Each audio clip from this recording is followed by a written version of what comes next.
Welcome back to Rockay City. I made a few videos covering this game close to its initial launch, where I called it essentially dumb fun that had heart, but lacked any real substance and wouldn't be around for long. Well, in a year of consistently poor calls from me, Crime Boss has since proven me utterly incorrect, undergoing an impressive evolution over the past year to not only prove it was much more than abandonware, but also to genuinely compete as a title worth considering within the heisting genre. Crime Boss Rockay City, despite its mobile game-esque subtitle, is a lot more ambitious than many give it credit for, differentiating itself from something like Payday with its campy 90s setting, absolutely off-the-wall roster of celebrity talent, and a unique single-player roguelite mode that adds a ton of progression and replayability to the formula. Now, a lot of what made Crime Boss so utterly ridiculous remains within that formula. Chuck Norris is still an abhorrent voice actor in this game, and it's all the better for it. There's a unique charm to its jank, and I think it's much easier to appreciate now that so many of its anemic systems from launch have been properly fleshed out. Progression is now rewarded across all modes with an addictive pick 3 unlock system. Multiplayer is seamlessly integrated with a genuinely brilliant drop-in, drop-out mindset, and there is now a decent library of heists in the game, from low-stakes robberies to high-grade larceny across complex settings. I believe it now fulfills that heisting fantasy far better than Payday 3's almost Hollywood-manufactured heists. I promise that's the last time I'm comparing the two directly though. This video is solely focused around surviving Crime Boss's condensed insanity for an entire playthrough.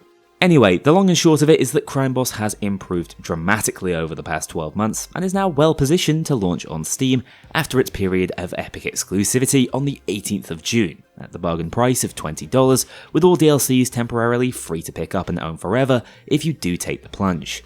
I've got to say, it's an incredible value proposition on the face of it, and whilst I am grateful to the guys over at InGame and 505 for setting me up with Steam Early Access to test out the new update and DLC, this isn't a sponsored video.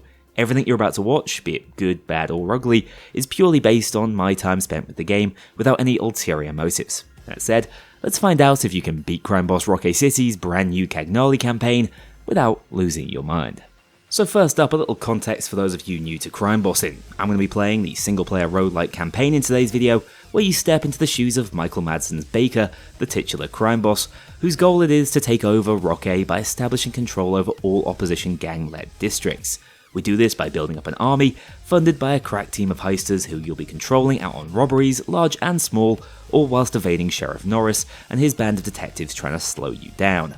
On a regular campaign, you'll discover more about your crewmates through their own batshit insane storylines, ranging from, yes, actual flashbacks to Nam, all the way to throwing chess pieces in a laundry basket. Crime Boss has no idea what its themes or genre is, and honestly, I'm okay with that, although for this video, we're going to be focused on the new boss in town, Cagnali, who's taken over the game's mafia contingent with her retro-futurist-inspired army of robots who've fully infiltrated the police force. Trust me, you never know what to expect from this game. So with that all in mind, let's kick off a hard mode Cagnali's Order campaign at boss level 0, meaning we'll be taking 40% more damage at all times with no passive buffs. In true Crime Boss fashion, we're thrown in at the deep end on day 5 of an in-progress turf war, with our boy Baker absolutely wiped out and on all sorts of class A's, tripping about actual factual Chuck Norris, played by unenthusiastic Chuck Norris, signing a deal with Cagnali to bring AI-controlled robot soldiers into the force. Naturally, we wake up in the middle of a street absolutely off our gourds with imaginary Casey, voiced by none other than Kim Basinger, already a robot captive. Baker is not a fan of this, despite the odds, and so we end up fending off these new enemy types for far too long, as I didn't realise this is probably one of those meant-to-die Dark Souls sections. At least I got the chance to try out a lot of the new weaponry and discovered that these tin cans can explode upon death without eviscerating myself in the process, which is always nice, as when the boss dies in this game, that's the run over. Yeah, despite being a wholeheartedly silly experience at times, Crime Boss actually brings some fairly hardcore and brutal mechanics to the table, with the entire crew suffering permadeath if lost on a heist. At least my death on this intro mission wasn't punished, as instead, Baker just flopped over before waking up. Starting the next day, we get a call from Servo, a new character and potential ally who appears to have a shared enemy in Cagnali, informing us that your dream was only partially fictional, as the cops and her robot forces had managed to arrest almost the entirety of the Graves, Baker's own army of crazy-ass pirates. Leveling up before heading into the 5th day, I grabbed an extra revive chance for the boss to reduce my likelihood of entirely failing this run, as well as 10 extra starting soldiers, which turned out to be a mistake as my army is currently capped at 5, bearing in mind the rest of them are currently incarcerated.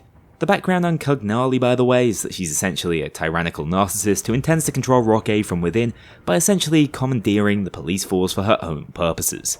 It really doesn't need to get any deeper than that in a game like this. Anyway, for the campaign I've been thrown into halfway through, things seem to be going okay on the finance front, with $650,000 in the bank, but not brilliantly otherwise, with only 7 team members and 5 districts under our control. On the plus side, some of the heisters in this squad are top tier, with the likes of Mother Teresa, who's a stealth-focused character with a sentry gun who I love to pilot, alongside Cracker and his incredibly long-range assault rifle.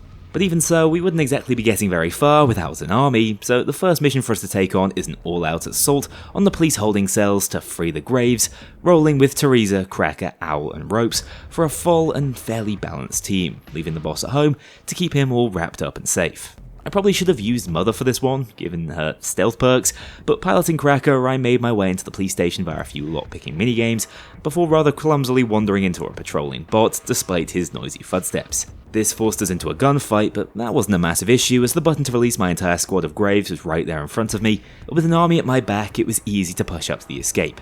Here I allowed poor Cracker to eat a high cal round in the back as I genuinely forgot snipers existed in this game too, retaining their role as the bane of my existence. I didn't notice it immediately, but gaming logic really should have told me that the bots have a unique weak point in the centre of their chest, as they do glow bright red, and might as well have a shoot me here sign, but muscle memory had me repeatedly trying to shoot their heads off. Not a problem though, as using one of Rockay's absolutely best mechanics, I'm able to quick switch over to the Irishman Ropes and his high-powered double barrel to flatten the bots regardless of my aim, holding out for the chopper and completing this mission in under 10 minutes.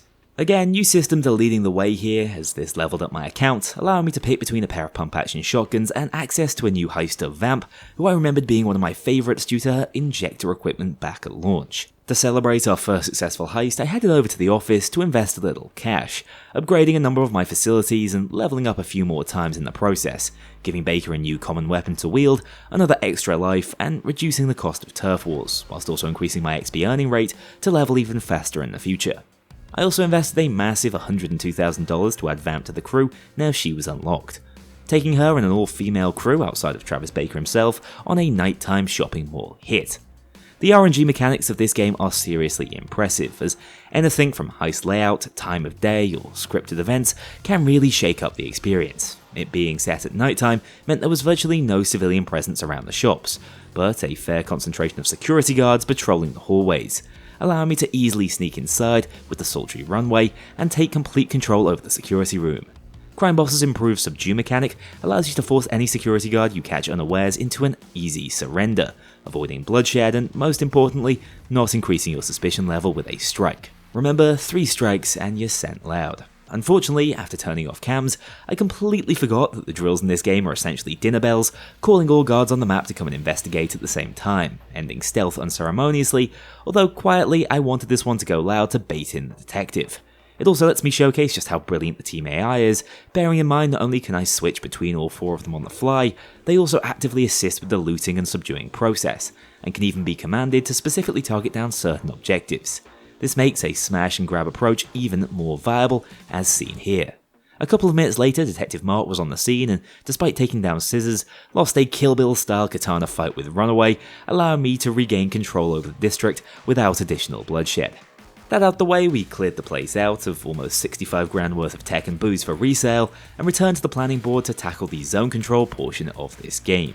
You see, we're free to send in our forces of well-armed Tier 2 Graves into neighbouring territories to plunder for loot and daily income, such as this one in West End, currently held by Hilo. And yes, that's Vanilla Ice. These combat sections usually play out heavily in your favour until the captain shows up to provide a mini-boss battle that can end up running through your gangmates' lives. It wasn't the case here though, as we took the territory and again leveled up to unlock and hire the very powerful Vietnam vet Ranger. I also went after Beautiful Ridge to ruin the Chico's day even further, losing only 2 soldiers in the battle up against a pair of captains this time.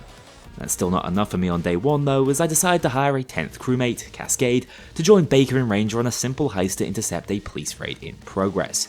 This time, using Ranger's silenced pistol, I managed to take down 3 officers in quick succession before subduing the 4th to only receive 2 strikes in total, allowing us to totally control the police cordon and steal back all the seized contraband completely at our own leisure. I used to see these kinds of sub 5-minute heists as slightly wasted design space back at launch, but you really can't deny the satisfaction you feel when you pull off this sort of low stakes but believable stitch up in just a couple of minutes. Again, this leveled me up, giving me a chance to unlock the classic Spares 12 for future heists. My final act of the day, with just 11 soldiers still active and ready, was to take on Khan's army, the Riders up north in Canal Road. Khan is one of the few characters who isn't voiced by some genuinely unhinged celebrity from the 80s, although I've always liked his faction. So much so I couldn't wait to blow almost all of them up in a single grenade, setting off a sweet chain reaction as vehicle engines catch on fire in this game for some impressive aftershocks. In response, the Khan sent out their usual captain alongside a lady in a yellow jumpsuit who just happened to be packing a minigun. I have never seen her before in my life, so the counter ambush was effective at first, but we still had the numbers to take her and the other captain out before sustaining too many losses. Trust me, if you haven't touched this game since launch, there are plenty of other surprises like that one in store for you. I ended the day by promoting Baker for a little more tankiness and selling my stash of drugs at a 21% premium, bearing in mind stolen commodity prices will fluctuate from moment to moment in this game. Day 6, or 2, for this DLC run starts with Cagnali apparently taking over Baker's favourite motel, and Michael Rooker's touchdown getting so excited about potentially wiping her out that he actually starts talking over himself. So we hit this fucking bitch hard and fast. I'm talking full fucking auto. Air strikes, rockets, the whole 9, bitch! Take a fucking breath, will you? Classic Rockay quality assurance. Anyway, the Servos narrative blueprints are a nice addition, talking through the mission background and adding a little context to what we're doing to thwart Cagnali, where context was noticeably light in just about everything we did back during the Epic launch. Not quite cash rich enough yet to invest in full-on fire support for the next story heist, I instead armed Cracker and Baker for a duo mission to assassinate one of Hilo's captains, and take even more territory from the one-hit wonder without an all-out conflict. Stumbling around the compound, I forgot you can take down gangsters without wasting your 3 strikes, so I was desperately attempting to stay out of sight altogether, needing to bleach my eyes after accidentally creeping on the jankiest and most unenthusiastic pole dance I've ever witnessed. Finding a different way in, I was lucky to not Goomba stomp anyone on the way down as I took the cat burglar approach, managing to catch these chicos unaware and take them hostage without a gunfight. On the upper floors, I finally located the captain, filling him and his mate full of silenced lead, before adopting the tried and true switch to 5 frame per second Travis Baker to escape without having to deal with somehow sneaking Cracker out of there. This game doesn't have to make sense. With Hilo now pushed into a corner and Cracker promoted to level 2, we had the funds to upgrade the Graves but still needed more cash for the attack helicopter, which I obviously wasn't about to miss out on, instead sending Cascade, Ranger and Scissors out on a simple gas station robbery. After wasting far longer than I should have sneaking around, I eventually just got the saw mounted and started blasting. Another somewhat engaging mechanic unique to Rockay City is the risk-reward drill crank, allowing you to increase the speed of a saw or drill by up to 3 times with the right timing, but also with a chance of overheating the thing, speeding up our access to the back of the van, and fleeing this heist with a moderate sum of cash and commodities to afford the 88 grand required to hire the chopper. Again, Touchdown managed to talk over most of this conversation, but I got the gist, and a helicopter, which was really all that mattered. Alright, you got yourselves the Geminis, you crazy ass cowboys. Yeah. What a charismatic fellow. Honestly, some of these non-narrative focused cutscenes feel a little too disembodied, even for the silliness of this game, but at the very least, Touchdown is good for those turf defenses. You see, another key mechanism within Baker's battle is fending off assaults from rival gangs, allowing you to take control of Mr. Walking Football Cliché and his far too powerful LMG to basically hard carry these defensive missions, just taking down enough rival invaders to run them out of town. Realizing I didn't have the cash to fund another touchdown-fueled rampage, I decided to do the only sensible thing and take out a short-term and $96,000 payday loan to fund my future crimes.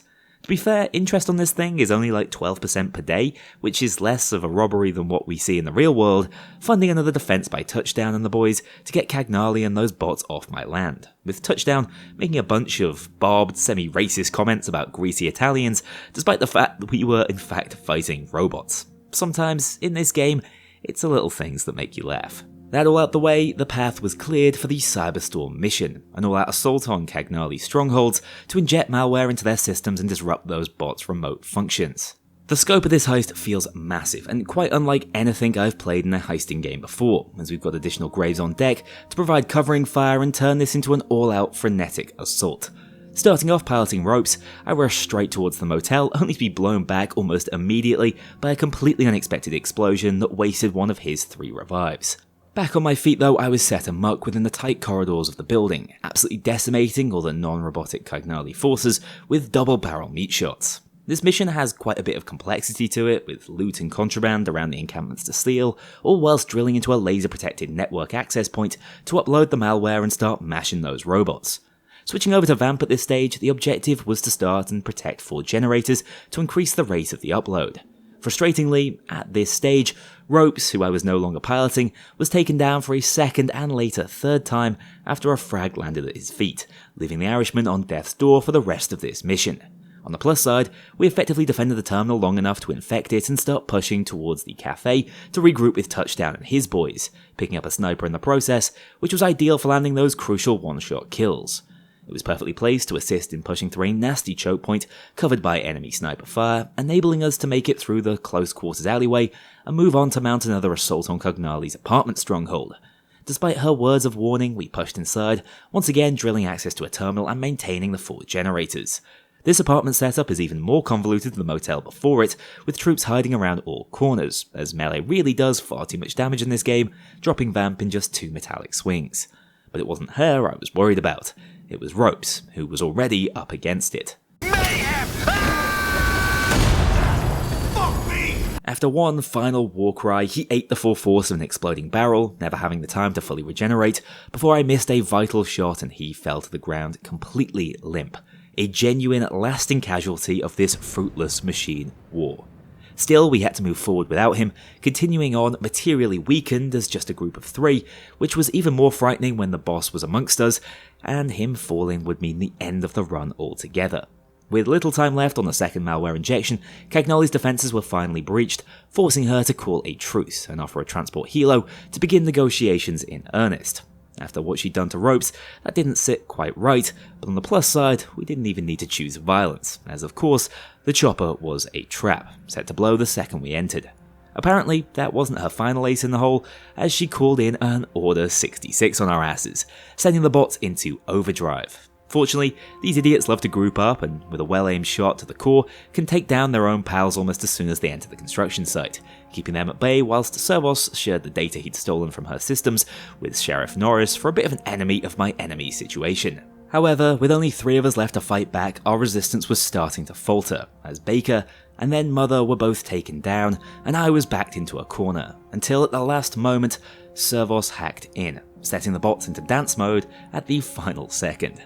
Obviously, I was so hair-triggered, backed into a corner as I was, that I didn't notice at first and shot one big boogie, causing him to manhandle Teresa back to the ground and cause even more panic amongst the ranks, before Servos finally just decided to blow them all up through their cores.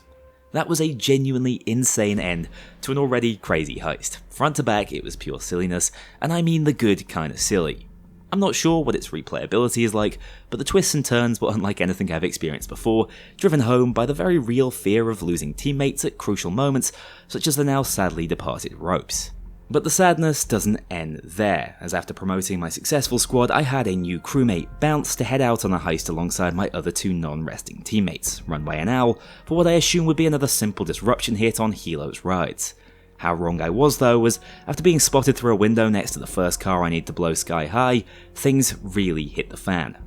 I took the first down, but with a 4-star police assault in its way and half of Helo's army apparently in attendance, I was pushed away from the objective, before a frag ended Bounce and Owl, and everyone's favourite canonically high-class working girl heister Runaway kicked the bucket just seconds later, not only failing the heist, but losing just under a third of my active crew in the process, absolutely crushing us as we head into the penultimate day. This in mind, today is all about recovering from those brutal losses, after learning that Sheriff Norris was calling for a truce to help take down Cagnali, calling off his investigators to give me a little more room to manoeuvre. With Cagnali hiding back at her headquarters licking her wounds after cyberstorm, I was free to start arming up for the fight to come, hiring Radish, also known as Radish, and Bunker for a whopping $245,000 total, and spending another $30,000 hiring 12 more soldiers for the army. Whilst Cagnali's fortress looms large on my map, it made more sense to start small and earn my way back up to a competent squad. First heading into a standard briefcase interception heist with a 4-man team led by Baker to get the cash flowing again. These are completely new scenarios to me, so my strategy was just to walk right up to the front of the police station with Baker's revolver drawn and make a complete mess. Immediately surrounded, at least my crew caught up to my blunder, taking the heat off the boss for long enough to sprint up and grab the case, before fleeing directly to the escape zone, beating out the cop's own arrival to escape this little hit for a messy but highly lucrative payout. Failing upwards like some sort of CEO, I next sent out most of the A-team, the survivors from the last big mission, onto a jewelry heist, intending to do this one quickly and stealthily, but completely underestimating how rapidly cams can detect you with your weapon drawn in this game. Not to worry though, with Teresa's sentry gun covering the front door, we were well protected as the whole crew set about tearing the store apart and taking anything not nailed down. I did have a bit of a Payday-inspired brain fog when I accidentally executed a sieve with the butt of my deagle, forgetting melee actually does damage for a change, but that's just the cost of doing business sometimes. Escaping out the back window, this one ended up being a perfect smash and grab, earning upwards of 100k even if I did miss out on that clean execution bonus. Wanting to also maintain the status quo on the map state, I obviously need to defend my pressurized turfs, fending off a pair of 20 plus strong robotic offenses with roughly half the men, to prove AI ain't ever taken man's job, at least in whatever line of work Touchdown is employed. Again, slightly overextending despite the slim odds, I decided to send out Cracker and Ranger, a powerful duo, on another assassination mission. These can be miserable, requiring a lot of stealthing skill to get to the mob boss unnoticed, else they just bucket out of the map. This time, I just didn't have the guile to slip through, getting spotted and need to actively fire on Hilo's gang again, resulting in the target slipping the net and the makeshift army of 2 needing to flee without anything to show for all that unnecessary risk. Fortunately, my riverside parkour skills were enough to make it back to the escape van's side of the canal, milliseconds from leaving Cracker for dead, but just about rushing back for the save, so no man was left behind.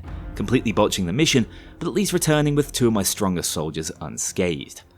Somewhat redeeming myself, I was at least able to take on Hilo's army of 26 soldiers with only 4 of my own, joining Touchdown for the defense, blasting them back to their own yard and holding the line with just a single loss, leaving me with control of 1/3 of the map, heading into the big day of this campaign. With only 54,000 in the bank though, not helped by that crippling loan debt I was still paying off, I first decided to tackle another jewelry store, this time actually making it in through the rear door silently, taking out cams and setting us up for a controlled daytime robbery. With security pacified or with a brick sticking out of their foreheads like this unfortunate fella, we were free to tie down the few civs browsing their wares and smash our way into the displays, with no alarms on the glass back in the 90s apparently.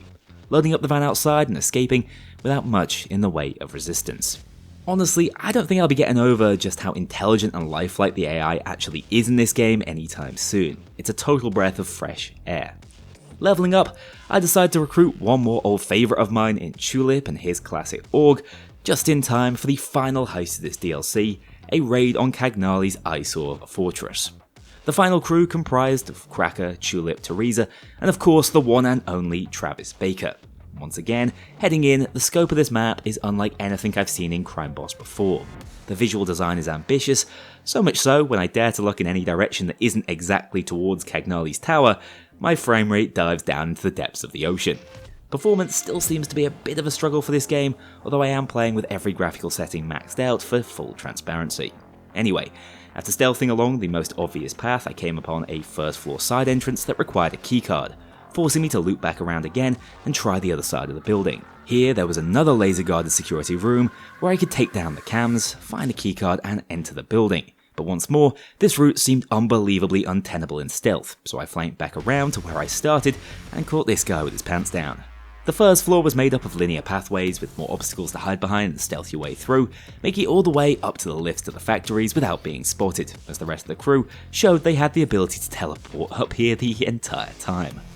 Up on the bot production line, things were a lot more exposed, as I needed to plant EMPs on the terminals without being spotted, flanking around to locate security once I noticed the cams up here were governed by a different operator.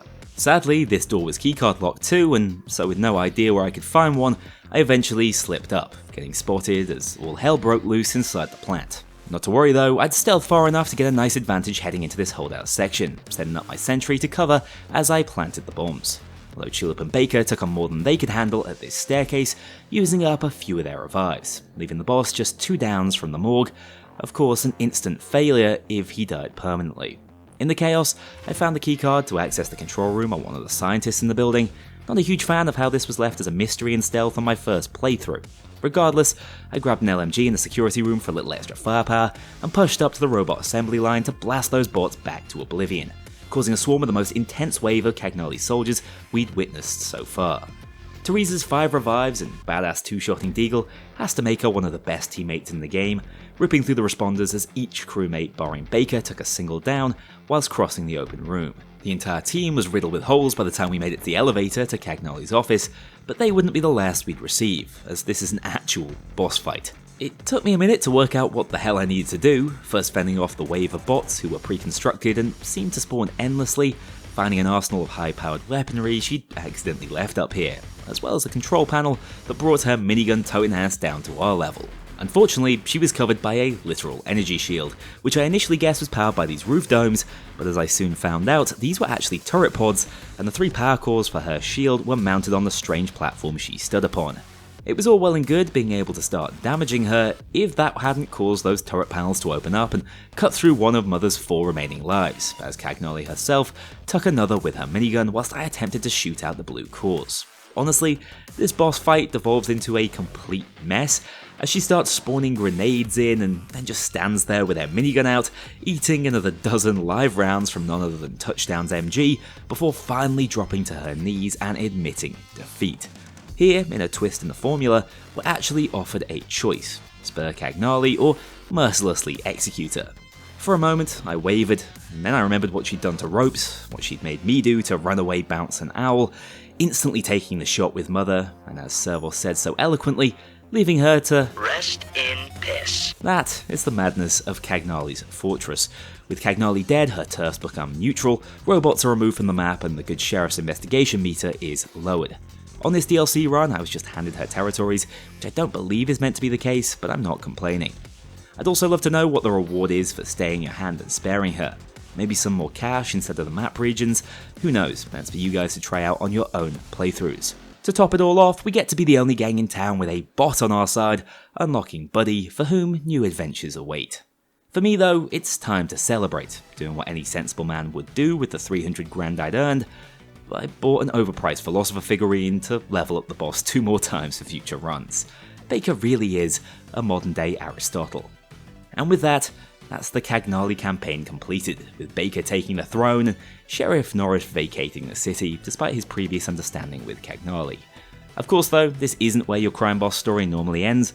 Within a standard campaign, it's all about fighting to the bitter end, dominating the map, and of course taking on bigger and better heists, with payouts even greater than Cagnali's. So, if that interests you, or you're just in it for the equally satisfying and tightly designed multiplayer heists, check it out on the Steam store today. $20 really is a killer price after the game has received the love it deserved this past year, and that whole pick up all DLCs for free to own forever offer is a rare opportunity within today's usually money-hungry industry.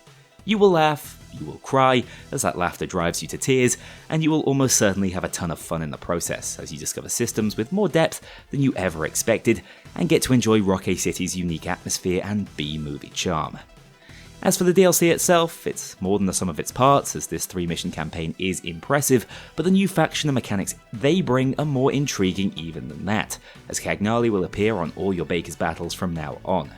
Considering you can pick it up for free right now, it's pretty hard not to recommend. If you enjoyed this video, let me know. It wouldn't take much to twist my arm into putting together a full campaign video, hell, maybe even on the brutal extreme difficulty or with a unique rule set, such as a 1-team run or a solo heister run.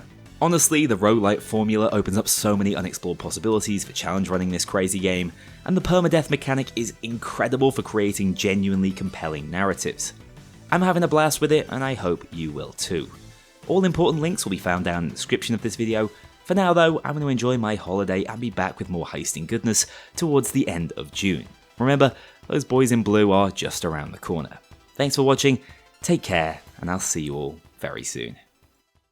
A huge thank you to my dedicated Patreon backers. If you want to join this crew in going infamous, check out the link below and pledge as little as $2 to see your name in the credits, or get 24-hour early access to future videos and vote on upcoming content. Take care, I'll see you all soon.